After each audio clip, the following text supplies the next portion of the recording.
अस्सलाम वालेकुम नाज़रीन, कैसे हैं आप? उम्मीद करती हूँ बिल्कुल खैरियत से होंगे। आज की इस वीडियो में जिन लोगों का पेट में बहुत ज़्यादा कड़ाव होता है, यानी कि पेट में बहुत ज़्यादा ऐंठन से बन जाती हैं और शदीद दर्द होता है, कोई भी चीज़ मरीज़ खाता है बहुत ज़्यादा पेट में कड़ाव शुरू हो जाता है। रात के टाइम ज़्यादा परेशानी बढ़ जाती है। अगर आपको बहुत ज़्यादा पेट में अकड़ाव हो रहा है, दर्द हो रहा है और ऐसा लगता है जैसे पेट में खिंचाव हो रहा है, तो आपने मेरे इस नुस्खे को इस्तेमाल करना है जो मैं आज आपको बताने वाली हूँ। मेरी वीडियो के अंत तक देखना है, सुनना है, ताकि आपकी परेशानी घर बैठे ही ख़त्म हो जाए। आपने दो चीज़ों का इस्तेमाल करना है। एक तो आपने साबुत इसबगोल लेना है, जो कि ये आप देख रही हैं। इस तरह का साबुत इसबगोल आपको मिल जाएगा पंसार की दुकान से। और दूसरी चीज़ आपने लेनी है तारा मीरा के बीज। तारा मीरा के बीज भी आपको पंसार की दुकान से मिल जाएंगे।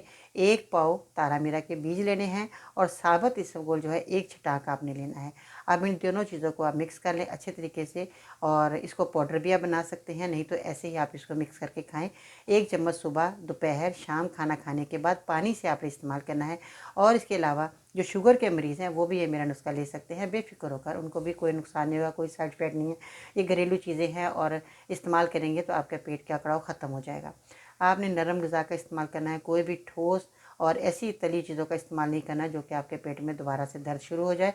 जब हम बहुत ज़्यादा भुनी हुई तली चीज़ों का इस्तेमाल करते हैं तो हमारे पेट में अकड़ाव आ जाता है, या हम चावल खाने के बाद जब पानी पी लेते हैं उसके बाद भी हमारा पेट बहुत ज़्यादा अकड़ता हुआ महसूस होता है। आपने ऐसा हरगिज़ नहीं करना। सुबह उठें, नीम गर्म पानी का इस्तेमाल लाजमी किया करें, उसके अंदर शहद मिला लेंगे तो ये बेहतरीन एक दवा बन गई। अब अपने दवा के तौर पर इस मेरे नुस्खे को ज़रूर इस्तेमाल करना जो मैंने आज आपको बताया।